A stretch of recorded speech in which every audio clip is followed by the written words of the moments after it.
Welcome to my channel Sai Margdarshan. दोस्तों, आज मैं फिर आपके सामने उपस्थित हूँ नए टॉपिक के साथ। और आज का विषय काफ़ी महत्वपूर्ण है क्योंकि ये संतान से संबंधित है और बहुत सी बार महिलाओं का खासकर ये क्वेश्चन रहता है कि उनके जीवन में संतान सुख कब प्राप्त होगा। कई बार ऐसा देखा जाता है बहुत से मैरिज कपल्स की जो भी ये इशूज़ होते हैं, चाइल्ड इशूज़, उसको काफ़ी विलम्ब होता है और जिन कारण वह मानसिक स्थितियों का सामना करना पड़ता है। तो मैं आपको बताऊंगा कि कुंडली में किन किन भावों का महत्वपूर्ण रोल होता है संतान प्राप्ति के लिए, एक अच्छे स्वस्थ संतान के लिए क्यों विलम्ब होता है। तो सर्वप्रथम ये हम जानते हैं क्योंकि कुंडली में जो पंचम स्थान होता है वह संतान के प्रथम संतान को डिनोट करता है।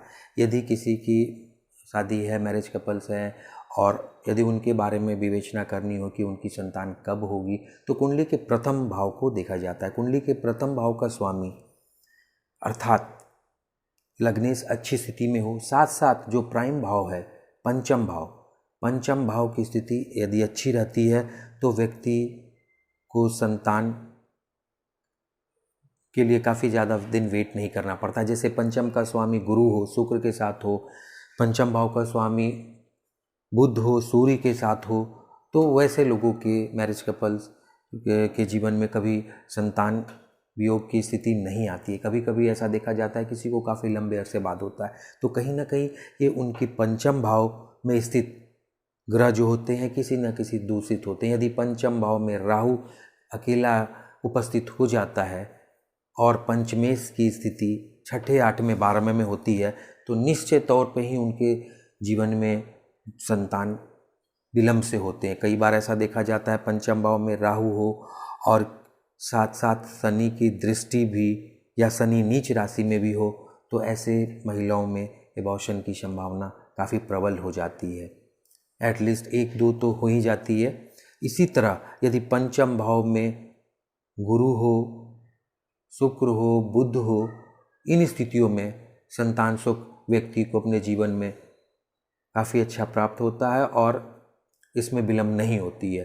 अब इसी तरह देखें कि किन किन महादशा, सपोज राहु की महादशा चल रही हो और राहु पंचम स्थान में हो तो भी व्यक्ति को काफ़ी ध्यान रखना पड़ता है क्योंकि क्योंकि यदि संतान के लिए हम विचार करें तो मेरा दर्शकों से अनुरोध है कि संतान स्त्री और पुरुष से मिलन से होता है। तो इन स्थिति के लिए यदि संतान भाव पे विचार करना हो तो निश्चित तौर पर पुरुष की कुंडली और स्त्री की कुंडली, दोनों की कुंडली पे विचार करके ही उपाय करना चाहिए। यदि किसी की संतान विलम्ब में काफ़ी देर हो रही है तो कहीं ना कहीं उनकी स्त्री के पंचम भाव की स्थिति या पुरुष जो है उनके पंचम भाव की स्थिति दोषपूर्ण रही होगी, इसी कारण संतान विलम्ब होता है।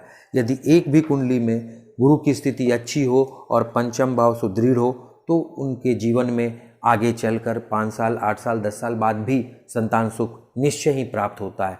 तो मैं मोटे मोटे शब्दों में अगर बताऊं, क्योंकि मैं वीडियो काफ़ी लंबा नहीं करना चाहता और एक जो मूलभूत चीज़ें हैं मैं बताना चाहता हूं। पंचम भाव अगर कुंडली में देख वाले किसी से यदि आप संतान की सोच रहे हैं और पंचम भाव में राहु की स्थिति हो तो बिल्कुल सतर्क हो जाएं, काफ़ी सावधानी बरतें, क्योंकि पंचम भाव में राहु की स्थिति स्त्रियों में